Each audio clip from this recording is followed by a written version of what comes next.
Jeg skal lige fortælle jer noget, fordi min mor, hun stiller op til valg som politiker.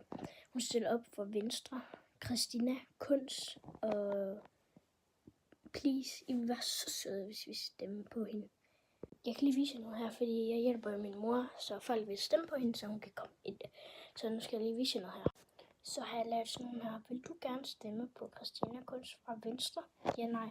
Og så hernede, så skal de skrive jeres navn.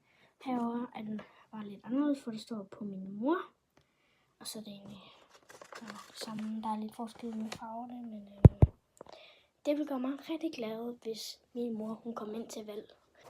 Jeg har fødselsdag på lørdag, så jeg ønsker til min fødselsdag, at I stemmer på min mor til valget. Det ønsker jeg mig.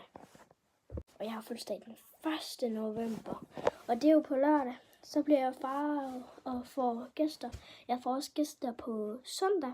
Og fredag før min fødselsdag, det er det jo Halloween. Så skynd jer lige og stem på hende. Det er så den 18. november, der skal stemmes.